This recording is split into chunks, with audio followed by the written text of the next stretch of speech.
Chapter 10 A Bosom Friend Returning to the Spouter Inn from the chapel, I found Queequeg there quite alone, he having left the chapel before the benediction some time.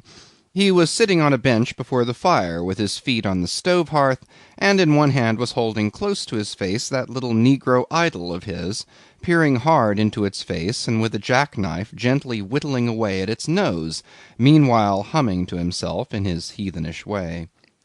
But being now interrupted, he put up the image, and pretty soon going to the table, took up a large book there, and placing it on his lap, began counting the pages with deliberate regularity, at every 50th page, as I fancied, stopping a moment, looking vacantly around him, and giving utterance to a long-drawn gurgling whistle of astonishment.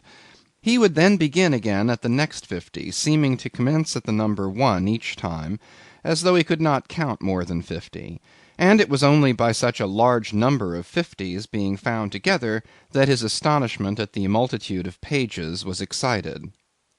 With much interest I sat watching him. Savage though he was, and hideously marred about the face, at least to my taste, his countenance yet had something in it which was by no means disagreeable. You cannot hide the soul. Through all his unearthly tattooings, I thought I saw the traces of a simple, honest heart, and in his large, deep eyes, fiery black and bold, there seemed tokens of a spirit that would dare 1,000 devils. And besides all this, there was a certain lofty bearing about the pagan, which even his uncouthness could not altogether maim. He looked like a man who had never cringed, and had never had a creditor. Whether it was, too, that his head being shaved, his forehead was drawn out in freer and brighter relief, and looked more expansive than it otherwise would, this I will not venture to decide, but certain it was his head was phrenologically an excellent one. It may seem ridiculous, but it reminded me of General Washington's head, as seen in the popular busts of him. It had the same long, regularly graded, retreating slope from above the brows, which were likewise very projecting, like two long promontories thickly wooded on top. Queequeg was George Washington cannibalistically developed. Whilst I was thus closely scanning him, half pretending meanwhile to be looking out at the storm from the casement, he never heeded my presence, never troubled himself with so much as a single glance, but appeared wholly occupied with counting the pages of the marvellous book. Considering how sociably we had been sleeping together the night previous, and especially considering the affectionate arm I had found thrown over me waking in the morning, I thought this indifference of his very strange. But savages are strange beings. At times you do not know exactly how to take them. At first they are overawing. Their calm self-collectedness of simplicity seems a Socratic wisdom. I had noticed also that Queequeg never consorted at all, or but very little, with the other seamen in the inn. He made no advances whatever, appeared to have no desire to enlarge the circle of his acquaintances. All this struck me as mighty singular, yet upon second thoughts there was something almost sublime in it. Here was a man some 20,000 miles from home, by way of Cape Horn that is, which was the only way he could get there, thrown among people as strange to him as though he were in the planet Jupiter, and yet he seemed entirely at his ease, preserving the utmost serenity, content with his own companionship, always equal to himself. Surely this was a touch of fine philosophy, though no doubt he had never heard there was such a thing as that. But perhaps, to be true philosophers, we mortals should not be conscious of so living or so striving. So soon as I hear that such and such a man gives himself out for a philosopher, I conclude that, like the dyspeptic old woman, he must have broken his digester. As I sat there in that now lonely room, the fire burning low in that mild stage when, after its first intensity has warmed the air, it then only glows to be looked at, the evening shades and phantoms gathering round the casements, and peering in upon us silent solitary twain, the storm booming without in solemn swells, I began to be sensible of strange feelings. I felt a melting in me. No more my splintered heart and maddened hand were turned against the wolfish world. This soothing savage had redeemed it. There he sat, his very indifference speaking a nature in which there lurked no civilized hypocrisies and bland deceits.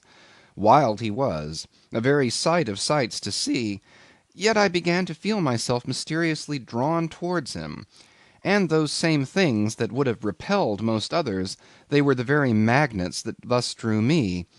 I'll try a pagan friend, thought I, since Christian kindness has proved but hollow courtesy. I drew my bench near him, and made some friendly signs and hints, doing my best to talk with him meanwhile. At first he little noticed these advances, but presently, upon my referring to his last night's hospitalities, he made out to ask me whether we were again to be bedfellows. I told him yes, whereat I thought he looked pleased, perhaps a little complimented. We then turned over the book together, and I endeavoured to explain to him the purpose of the printing, and the meaning of the few pictures that were in it. Thus I soon engaged his interest, and from that we went to jabbering the best we could about the various outer sights to be seen in this famous town. Soon I proposed a social smoke, and producing his pouch and tomahawk, he quietly offered me a puff. And then we sat exchanging puffs from that wild pipe of his, and keeping it regularly passing between us. If there yet lurked any ice of indifference toward me in the pagan's breast, this pleasant, genial smoke we had soon thawed it out, and left us cronies. He seemed to take to me quite as naturally and unbiddenly as I to him, and when our smoke was over, he pressed his forehead against mine, clasped me round the waist, and said that henceforth we were married, meaning, in his country's phrase, that we were bosom friends. He would gladly die for me, if the need should be. In a countryman this sudden flame of friendship would have seemed far too premature, a thing to be much distrusted; but in this simple savage those old rules would not apply.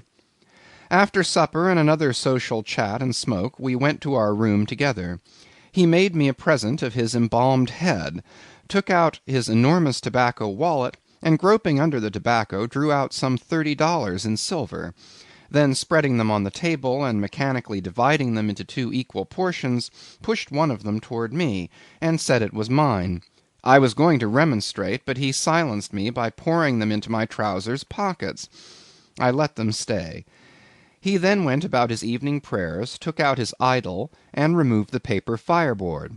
By certain signs and symptoms, I thought he seemed anxious for me to join him; but well knowing what was to follow, I deliberated a moment whether, in case he invited me, I would comply or otherwise.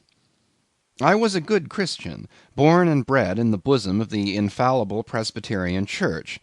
How then could I unite with this wild idolater in worshipping his piece of wood? But what is worship, thought I? Do you suppose now, Ishmael, that the magnanimous God of heaven and earth, pagans and all included, can possibly be jealous of an insignificant bit of black wood? Impossible. But what is worship? To do the will of God, that is worship. And what is the will of God? To do to my fellow man what I would have my fellow man do to me, that is the will of God. Now Queequeg is my fellow man, and what do I wish that this Queequeg would do to me? Why, unite with me in my particular Presbyterian form of worship. Consequently, I must then unite with him in his.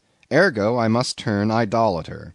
So I kindled the shavings, helped prop up the innocent little idol, offered him burnt biscuit with Queequeg, salaamed before him twice or thrice, kissed his nose, and that done, we undressed and went to bed, at peace with our own consciences and all the world. But we did not go to sleep without some little chat. How it is I know not, but there is no place like a bed for confidential disclosures between friends. Man and wife, they say, there open the very bottom of their souls to each other, and some old couples often lie and chat over old times till nearly morning.